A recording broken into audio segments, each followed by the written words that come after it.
बिस्मिल्लाहिर्रहमानिर्रहीम। स्टूडेंट्स कुछ बच्चे इसमें प्रॉब्लम फील कर रहे हैं सिलेक्ट केस स्ट्रक्चर के अंदर। तो हमने ये पढ़ा कि ये अल्टरनेटिव है इफ़ एल्स इफ़ का। इसके अंदर चार मुख्तलिफ टाइप्स हैं। हमने हर टाइप के साथ कुछ ना कुछ प्रोग्राम किए हैं। यानी कि यहाँ पे हम लिखते हैं अगर आपका ग्रेड जो है वो आपके मार्क्स 90 से 100 तक हैं तो ये स्टेटमेंट चलेगी। यानी कि एक रेंज डिफाइन होती है कि आप इस रेंज के अंदर फॉल करते हैं तो फिर ये स्टेटमेंट रन होगी। हमने कहा कि टेम्परेचर 35 और अबव है, 35 टू 52 है तो ये स्टेटमेंट रन होगी। 20 से 35 के रेंज में है तो ये रन होगी। 20 से बिलो है तो ये रेंज एटसेट्रा। यानी कि हमारे पास रेंज होती है टाइप 1 के अंदर। दूसरे नंबर पर हमारे पास टाइप 2 है। आप कहते हैं is greater than, is less than, is great, कुछ भी आप यहाँ पे ऑपरेटर लगा सकते हैं जिसको हम रिलेशनल ऑपरेटर कहते हैं। 6 तरह के रिलेशनल ऑपरेटर्स लग सकते हैं।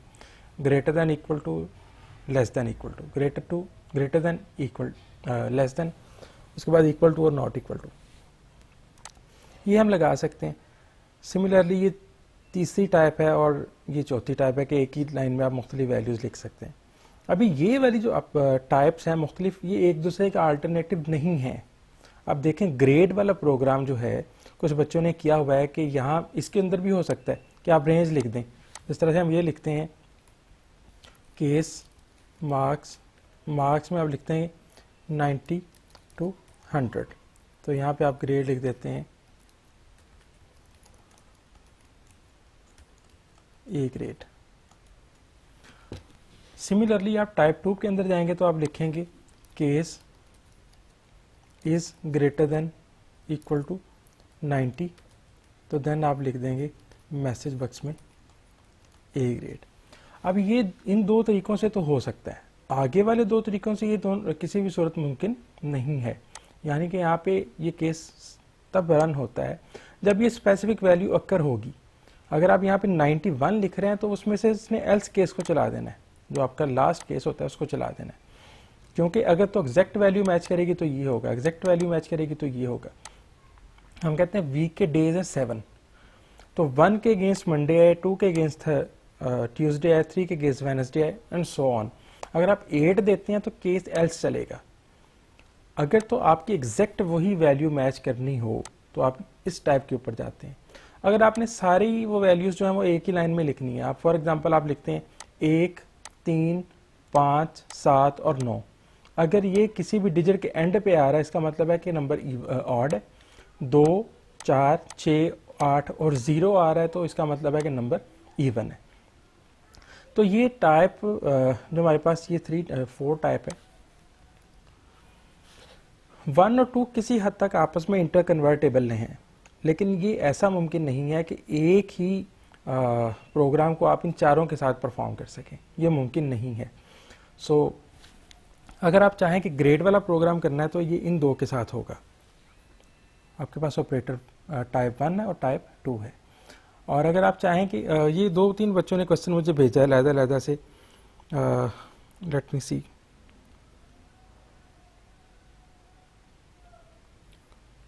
कुछ बच्चे इसको कर रहे हैं ए इज ग्रेटर देन बी और ए इज ग्रेटर देन सी। ये ऐसे नहीं होगा, इसमें किसी में भी नहीं होगा। मतलब आप लिख रहे हैं यहाँ पे एक स्टेटमेंट लिखते हैं case A is greater than B, अव्वल तो इसमें कॉमा नहीं आता, एंड आता है ग्रेटर देन सी। ये किसी भी जगह पे मुमकिन नहीं है। इसको आप लिख के देख लें एक्सेल शीट के अंदर जाके, तो ये इसकी प्रॉपर्टी नहीं है कि इसमें एक से ज़्यादा ऑपरेटर आ सकते हों। सो मैंने इसको यहाँ पे लिखा है। आप लिख रहे हैं कि एक ही लाइन के अंदर ये मुख्तलिफ वेरिएबल्स कैसे आएंगे, तो ये नहीं चलेगा क्योंकि इसकी प्रॉपर्टी होती है ये एक वेरिएबल के ऊपर लगा हुआ है। सिलेक्ट केस में आपने एक वेरिएबल या एक एक्सप्रेशन यहाँ पे लिख दी, for example a plus B plus C लिख दिया, तो इसका जो आंसर होगा उसके मुताबिक उसने यहाँ पे चेक करना है ग्रेटर या लेस है। उसने बार बार उसको चेक नहीं करना। आप फॉर एग्जांपल मैंने इसमें लिखा है a इज इक्वल टू 15, ये सबसे बड़ा लिखा है, उसके बावजूद ही इसका आंसर पाकिस्तान आएगा क्योंकि ये एक ऑपरेटर के ऊपर अप्लाई होता है। इसमें शायद अगले क्वेश्चन का भी आंसर हो रहा है कि एक से ज़्यादा वेरिएबल स्विच के अंदर नहीं लगते। स्विच केस जो होता है ना, ये सिलेक्ट केस जो होता है, आप देखते हैं यहाँ पे एक वेरिएबल होता है या एक एक्सप्रेशन होती है, उसका ही आंसर प्रोड्यूस करना होता है और उसी आंसर को जो है हम चेक कर रहे होते हैं अगले केसेस के अंदर। एक से ज़्यादा इसके अंदर इस्तेमाल हो ही नहीं सकते। आप इसको अकेले को चेक कर लें, देखें A is greater than B, तो अब ए इज़ ग्रेटर आ जाएगा क्योंकि ए की वैल्यू 15 है, बी की वैल्यू 7 है।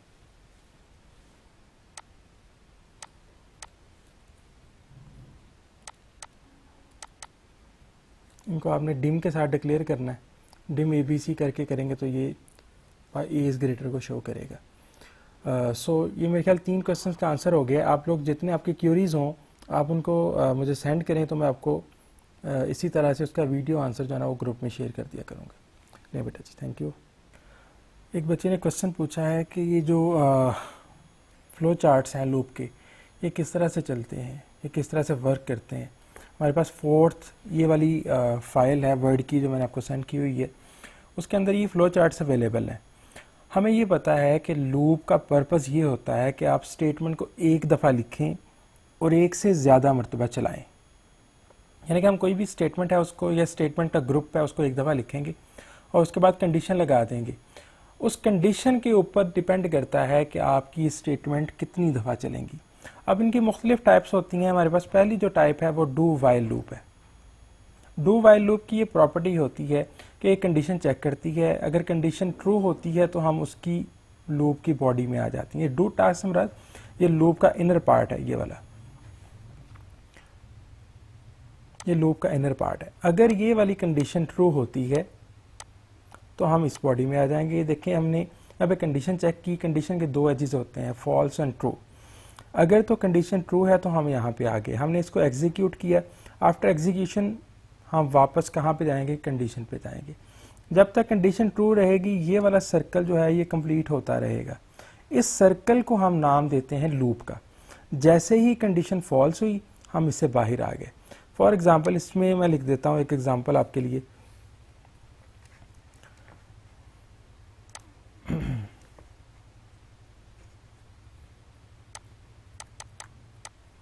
मैंने लिखा n is equal to 1 do while n less than 10 less than 5।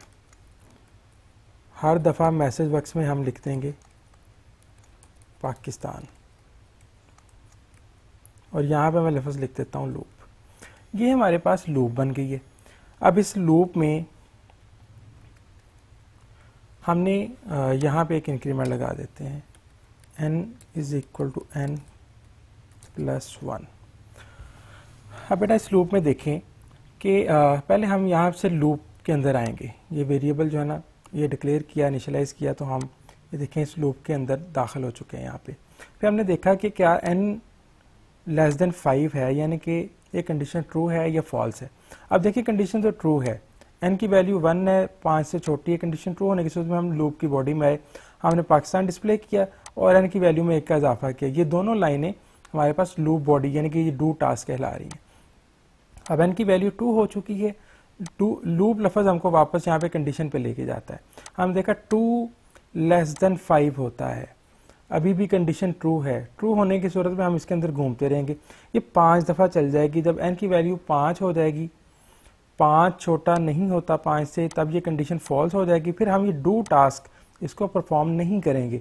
इसको परफॉर्म करने की बजाय हम इस बॉडी को स्किप करके यहाँ पे आ जाएंगे। आमतौर पे हमने यहाँ पे लिखा होता था message box terminated, loop terminated. तो ये हम इस लूप की वर्किंग को अंडरस्टैंड कर सकते हैं। यहाँ पे ये हमने पहले कंडीशन चेक की, आफ्टर चेकिंग द कंडीशन हमने क्या किया, इस लूप को चलाया। जब तक कंडीशन ट्रू रही हम इस वाली लूप के अंदर अंदर रहेंगे और जैसे ही ये कंडीशन फॉल्स होगी हम लूप की बॉडी को, यानी कि ये जो 2 लाइनें लिखी हुई हैं इनको रन नहीं करेंगे बल्कि इनसे बाहर आ जाएंगे और फिर हम जहाँ पे जो भी स्टेटमेंट होगी उसकी तरफ चले जाएंगे। अब हमारे पास इस तरह की एक और लूप होती है do until loop. Do until loop में और डू वाइल में लूप में ये फ़र्क होता है, डू अनटिल लूप में यहाँ पे फॉल्स लिखा होता है, यहाँ पे ट्रू लिखा होता है। यानी कि वो जब तक कंडीशन फॉल्स हो तब तक लूप चलती है, जब तक कंडीशन फॉल्स होती है तब तक डू अनटिल लूप चलती है। जैसे कंडीशन ट्रू होगी हम बाहर आ जाएंगे। अब अगर इसी को कन्वर्ट करना हो सेम प्रोग्राम को, तो हम क्या करेंगे, n greater than equal to 5। इसका मतलब ये है कि जब तक n की वैल्यू 5 से बड़ी है। अब देखें n की वैल्यू, जब हम यहाँ पे आए तो n की वैल्यू 1 थी, यहाँ पे आए n ग्रेटर देन 5 नहीं है, यानी कि 1 5 से बड़ा नहीं है। फॉल्स होने की सूरत में हम इस लूप बॉडी को रन करते हैं डू अनटिल लूप के लिए। अनटिल और वाइल में ये फ़र्क होता है, ये ट्रू के लिए चलती है और ये फॉल्स के लिए चलती है। मेरे ख्याल में आपको इसका जो है वो फ्लो चार्ट समझ आया होगा। अब इसी को मैं हमारे पास दूसरी लूप है do loop until, do loop while, यानी कि पहले हम चीज़ को रन कर लेते हैं, उसके बाद कंडीशन को चेक करते हैं। अगर कंडीशन ट्रू हो तो हम वापस जाते हैं, वरना हम नीचे आ जाते हैं। ये हमारे पास तीसरी टाइप है लूप की, इसको हम कहते हैं डू लूप वाइल, यानी कि हम पहले बॉडी को रन कर लेते हैं, आफ्टर रनिंग हम कंडीशन चेक करते हैं, अगर कंडीशन ट्रू है तो वापस जाएंगे, नहीं तो हम नीचे आ जाएंगे। इसका ये फ़ायदा है कि अगर आपकी कंडीशन फॉल्स हो तब भी एक दफ़ा ये बॉडी रन हो जाती है। अगर आपकी कंडीशन फॉल्स हो फिर भी एक दफ़ा ये बॉडी रन होगी, हम उसके बाद कंडीशन चेक करेंगे, कंडीशन फॉल्स होगी तो हम यहाँ पे आ जाएंगे। तो ये देखें एक फ्लो पूरा बन रहा है। अगर कंडीशन ट्रू हुई ठीक है, हम दोबारा वापस चले जाएंगे। तो कंडीशन ठीक होने की सूरत में ये वाला पोर्शन बार बार रन हो रहा होगा, इसी पोर्शन को हम लूप कहते हैं। सिमिलरली आपको यहाँ पे एक लूप नज़र आ रही है, ये लूप कब तक चल रही है, जब तक कंडीशन ट्रू है। ये लूप कब तक चल रही है, जब तक कंडीशन ट्रू है। अगर हम यहाँ पे अनटिल के साथ चल रहे हैं तो ये तब तक चल रही होंगी जब तक ये फॉल्स होंगी, ये तब तक चल रही होंगी जब तक ये फॉल्स होंगी। सो ये इसका जो है बेटा जो फ्लो चार्ट का मैकेनिज्म है। सभी लूप्स के अंदर हम कंडीशन की बुनियाद पर रन करते हैं, जब तक कंडीशन ट्रू होती है हम तब तक उस लूप का पार्ट रहते हैं। जैसे ही कंडीशन फॉल्स हो जाती है हम उस लूप से बाहर आ जाते हैं। ये फ़ायदा है कि हम एक दफ़ा स्टेटमेंट लिखते हैं और मोर देन वंस वो रन हो जाती हैं। थैंक यू बेटा जी। बिस्मिल्लाहिर्रहमानिर्रहीम। डियर स्टूडेंट्स, कुछ बच्चों का ये प्रॉब्लम जो है ये सॉल्व नहीं हुआ था। इसको देखें ज़रा, एक्सेल के ऊपर एक बटन क्रिएट कर लेते हैं और उसकी कोडिंग में आपको मैं दिखा देता हूँ जाके कि ये प्रॉब्लम कैसे सॉल्व करना है। बेसिकली ये मल्टीपल इफ एल्स का क्वेश्चन है। हमने कहा कि write a program that input the current reading and previous reading of electric meter. एक बिजली का जो मीटर है उसकी दो रीडिंग्स लेनी है, करंट भी लेनी है और उससे पहले वाली भी लेनी है। Find out the total units consumed, हमें पता चल जाएगा कितने यूनिट कंज्यूम हो चुके हैं। यूजिंग नेस्टेड इफ एल्स, हमने ये इफ एल्स को इस्तेमाल करना है। देखना है कि अगर तो आपके यूनिट 300 से कम है तो 12 रुपये पर यूनिट है, अगर 300 से 400 के दरमियान में तो 14 रुपये पर यूनिट है, और अगर 400 से ज़्यादा है तो 20 रुपये पर यूनिट है। तो पहले नंबर पे हमारे पास यहाँ पे डिम, हमारे पास दो तरह के यूनिट्स हैं। करंट रीडिंग, इसको CR कह देते हैं, प्रीवियस रीडिंग को PR कह देते हैं। CR PR एज इंटीजर में हमारे पास ये करंट और प्रीवियस रीडिंग आएगी। ये दोनों रीडिंग्स हमने यूज़र से लेनी है, तो हम करते हैं value of input box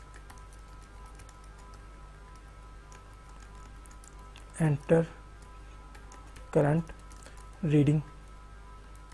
definitely ये ज़्यादा होगी प्रीवियस रीडिंग से, और PR में हम ले लेते हैं previous reading is equal to value of input box enter previous reading.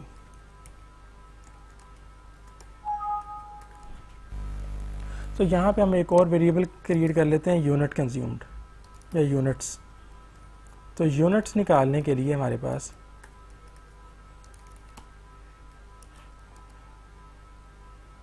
Current reading में से हम प्रीवियस रीडिंग को माइनस कर देंगे। इससे मुराद ये है कि करंट रीडिंग फॉर एग्ज़ाम्पल है 24,700, प्रीवियस रीडिंग थी 24,300। तो इससे मुराद ये है कि आपके इस दफ़ा टोटल 400 यूनिट कंज्यूम हुए। फॉर एग्ज़ाम्पल इसमें कुछ इस तरह की वैल्यूज़ हैं,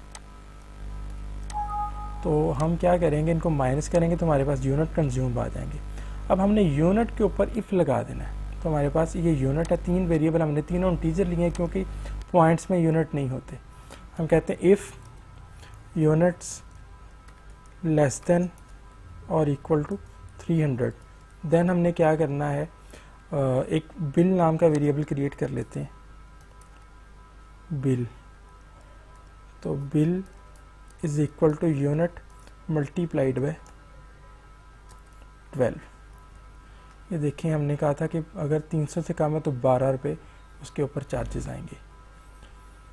एल्स इफ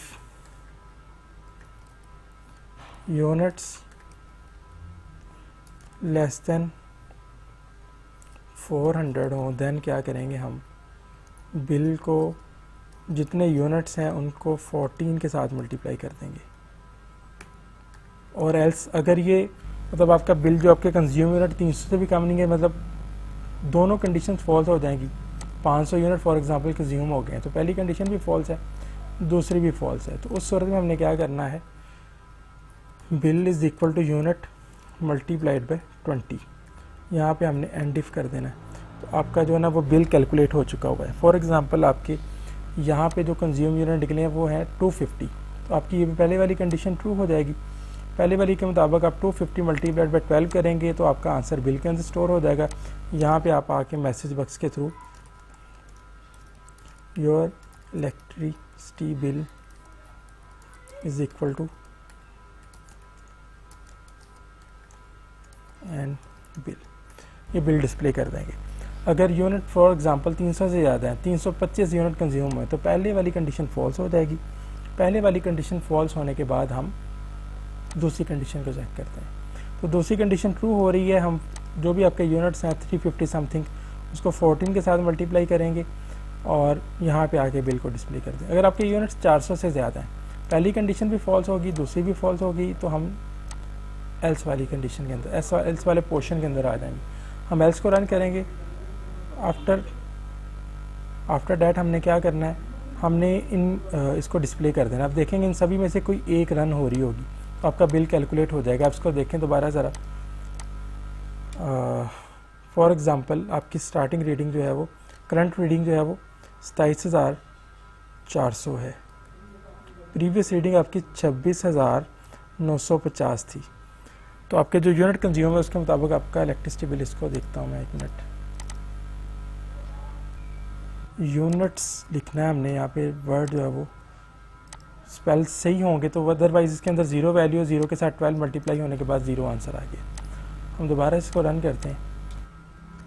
27,700 यूनिट्स हैं करंट में, प्रीवियस में है 27,500। इसका मतलब आपके 200 यूनिट कंज्यूम है, तो 200 को 12 के साथ ज़रब दिया तो 2400 आपका बिल बन जाएगा। सिमिलरली हम ज़्यादा वाली रीडिंग दे के देखते हैं। 27,500 करंट रीडिंग है और 26,500 प्रीवियस रीडिंग है। तो इस सूरत में आपके पास 1000 यूनिट कंज्यूम है, 1000 को 20 तरफ देंगे तो 20,000 आपका बिल बनेगा। आप अपनी आउटपुट को थोड़ा सा मज़ीद मॉडिफाई कर सकते हैं। आप यहाँ पे बिल इज़ रुपीज़ ऐसे कर लें, थोड़ा सा सिमेट्री में आ जाएगा। 27,400, 27,200, तो ये आपका बिल जो है ना, your electricity bill is rupees इतने। सो इस तरीके से हम इस प्रॉब्लम को सॉल्व करेंगे। एक और बच्चे ने प्रॉब्लम पूछी थी कि लूप जो है ना उसकी आइट्रेशन का हमें पता नहीं चलता कि कौन सी आइट्रेशन चल रही है। तो उसके लिए आप एक वेरिएबल लगा सकते हैं, उसको कहते हैं काउंटर वेरिएबल। अभी आपके सामने एक लूप क्रिएट करता हूँ और उसमें हम देखेंगे कि कितनी आइट्रेशंस हो चुकी हुई हैं। हम एक वेरिएबल तो लूप चलाने के लिए लेते हैं, एक एक्स्ट्रा वेरिएबल सी या काउंट के नाम से ले लें। स्टार्ट में एक ही वैल्यू, जिस तरह हम लूप चलाने के लिए 1 या 0 रखते हैं वो रख सकते हैं।